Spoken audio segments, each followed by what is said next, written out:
두산 에너빌리티 보겠습니다. 140원 상승해서 0.78% 상승했고요. 18,200원으로 마무리가 되었습니다. 자, 오늘 시간의 거래는 크게 없었고요. 18,230원으로 진행이 되었습니다. 그래서 코스피는 좀 많이 올라갔는데 두산 에너빌리티는 상대적으로 좀 소외되는 그런 모습이 좀 나왔고요. 차트로 보시면 그래도 이제 바닥 라인 잘 다지면서 이 이상으로 크게 떨어지지는 않고 있습니다.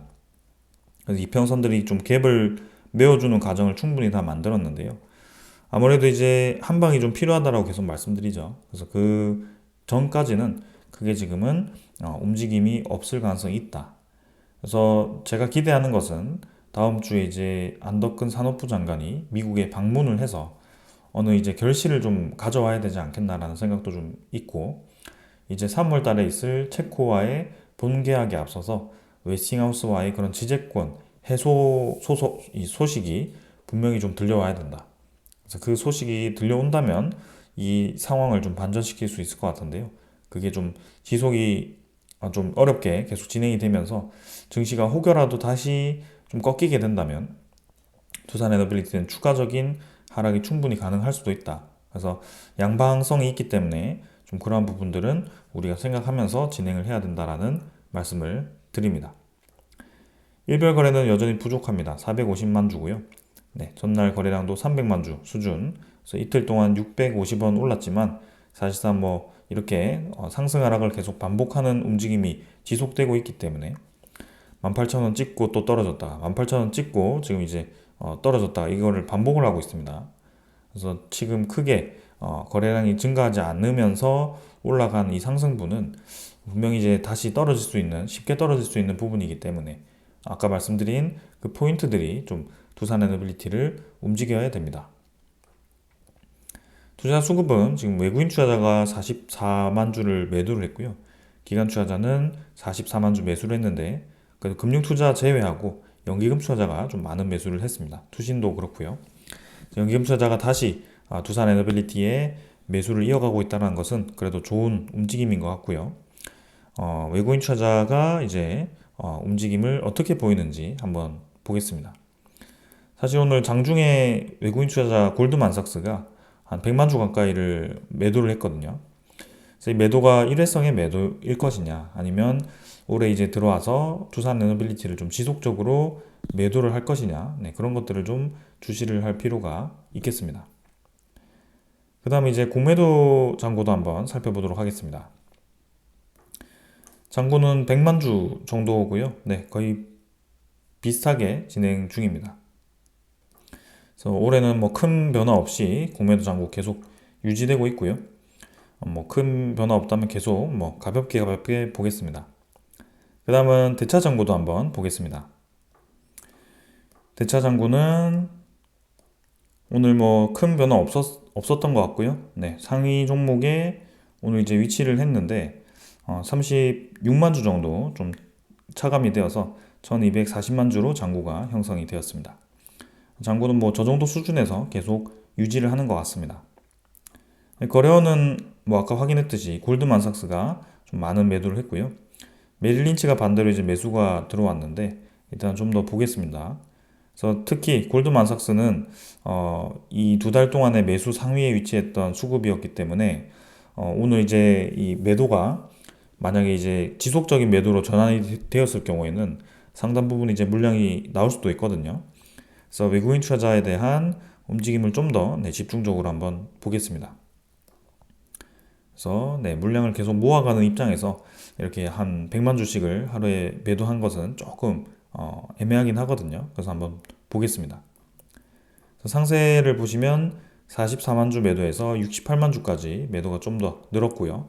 23.76%로 지금 이제 외국인 보율이 조금 떨어졌습니다. 그래도 23%대 계속 유지하고 있고 외국인 투자자에 대한 보유량은 계속 증가 추세를 이어가고는 있습니다. 근데 이전에 이렇게 한번 증가 바짝 하고 좀 멈춘 구간이 있었듯이 최근에도 조금 이제 쉬어가는 듯한 모습인데요. 여기 이제 외국인 투자자가 좀 더 붙어서 올라가는 구간이 다시 나올지 한번 보겠습니다.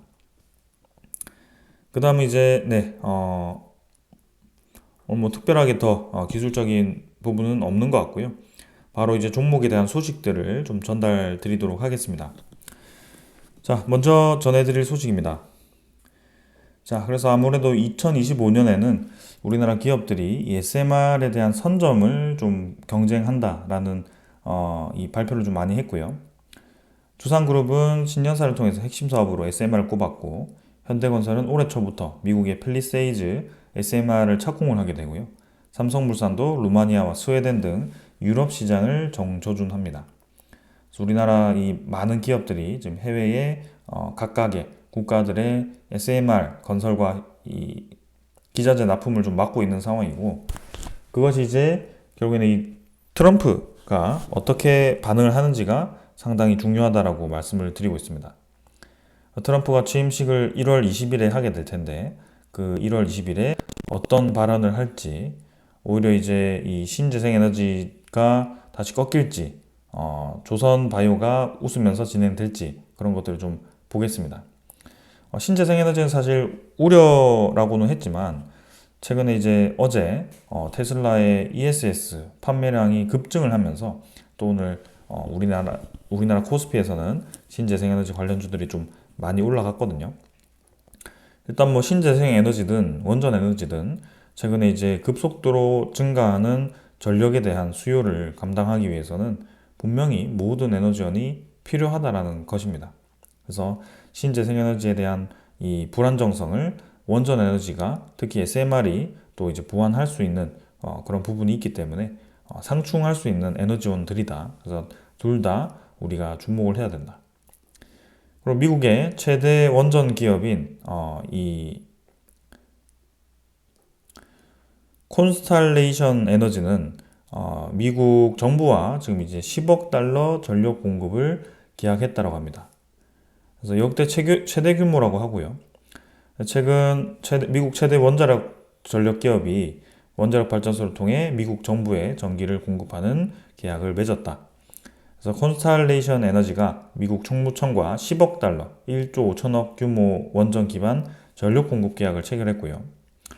이러한 이 움직임만 보더라도 지금 미국 내에서 원전 에너지에 대한 필요성을 계속 강조하고 있다는 것을 우리가 알 수 있습니다. 바이든 정부 때도 이랬는데 이제 트럼프 대통령이 당선이 됨으로써 좀 더 이 SMR과 대형 원전에 대한 부흥을 살리지 않을까 싶습니다. 결국엔 트럼프는 주목하고 있는 것이 경제성입니다. 미국의 부흥과 이 경제성을 살려서 최대한 이제 미국을 잘 사는 나라로 만들겠다라고 얘기를 하는 것이고요. 신재생에너지는 상대적으로 조금 가격이 있고, 그 다음에 그 ESS 구축을 하는데도 좀 가격이 필요하기 때문에 좀 양면성이 있죠. 그리고 에너지의 안정성이 떨어지기 때문에 아까 그 ESS 같은 것을 좀 많이 설치를 해야 됩니다. 근데 이 원전 에너지와 SMR 같은 경우는 분명히 경제성이 지금 확보가 된다. SMR은 조금 이제 아직은 부족할 수도 있겠지만 그게 이제 보완이 되고 있는 상황이고요. 대형 원전 같은 경우는 특히 경제성이 있다. 그래서 그런 것들을 계속 신규 건설을 하거나 혹은 이제 폐쇄되었던 원전을 살리거나 이렇게 진행을 하고 있기 때문에 한번 이 상황을 좀 보도록 하겠습니다.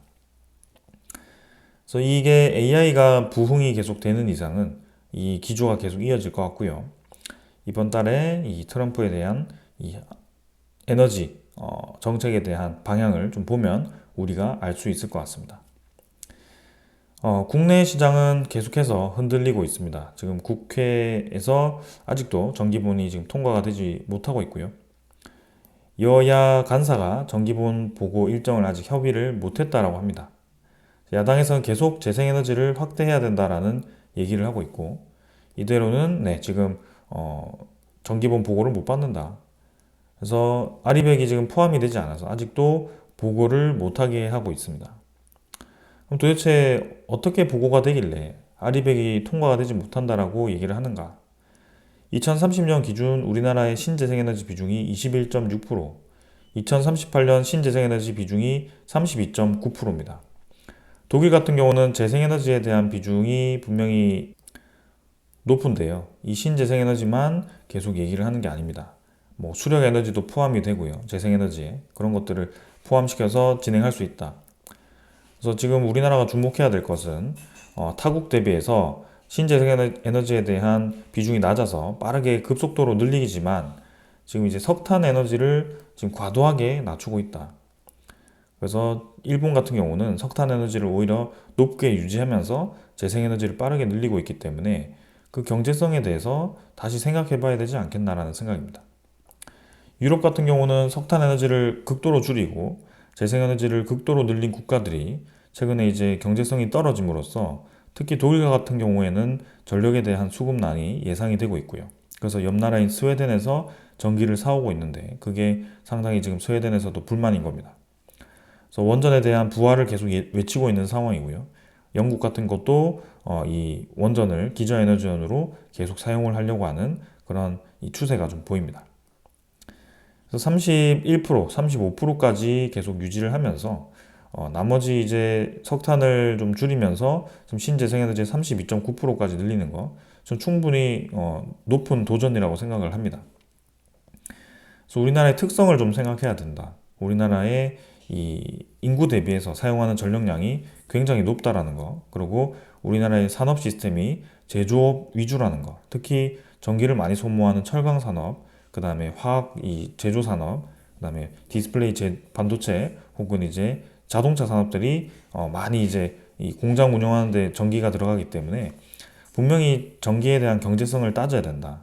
원천 기술을 가진 유럽이라든지 미국과는 우리는 좀 다르다. 서비스업이라든지 금융업으로 돈을 버는 이 국가들과는 우리나라는 완전히 체질이 다른 국가입니다. 그래서 바로 옆에 있는 중국과 좀 비교할 수 있거든요. 우리나라 제조를 지금 굉장히 치열하게 경쟁을 하고 있기 때문에 중국이 지금 어떤 선택을 하는지, 신재생에너지도 늘리지만 원전도 지금 50개씩 지금 늘리고 있는 상황이기 때문에 그런 것을 우리가 무시해서는 안 된다. 그래서 여전히 저렇게 막히고 있다는 것은 상당히 안타깝고요. 빨리 좀 잘 합의가 되어서 분명하게 좀 진행을 했으면 좋겠습니다. 이게 맞다, 저게 맞다가 아니라 좀 효율적으로 우리나라에 대한 기업을 좀 더 이 경쟁력을 갖추기 위해서 어떻게 해야 되는지, 그러기 위해서는 단가를 낮춰야겠죠. 에너지 단가를 낮추기 위해서 어떤 선택을 해야 되는지를 먼저 생각을 해야 될 때가 아닌가라는 생각입니다. 아무튼 트럼프와 이 AI에 대한 원전, 그다음에 미국의 그런 이 내에 있는 원전 산업에 대한 부흥, 그다음에 이제 유럽과 이 미국에 있는 SMR 사업들이 계속 확장되고 있는 거, 그리고 우리나라에 대한 이 11차 정기분이 이제 보고가 언제 될지가 가장 중요한 이슈들일 것 같습니다. 그리고 이제 인도에서도 SMR에 대한 이 리액터들을 이제 건설 제한을 요청하고 있습니다. 그래서 민간 부분과 협력해서 향후 10년간 40에서 50개의 BSR을 도입하겠다. 이 BSR이라는 것은 220메가와트급 가압 중수로형 건설을 한다라고 합니다.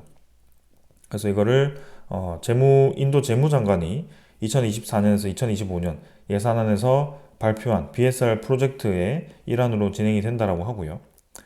이걸 이제 누가 지을지가 중요하죠. 그래서 아무래도 가장 앞서고 있는 중국 혹은 러시아, 미국이 가장 치열하게 이 인도에서 경쟁을 할 것 같은데요. 우리나라도 미국과 협력해서 아마 제조를 할 수 있지 않을까. 그래서 그런 것들을 우리가 주목을 해야 된다. 자, 분명히 시장은 커지고 있고, 계속해서 에너지는 필요합니다. 그래서 그러한 방향으로 본다면, 지금 이제 변압기라든지 전선 관련주들이 충분히 주목을 받고 있습니다. 그 외에 이제 에너지를 생산할 수 있는 기업들이 주목을 받을 때가 되었는데요.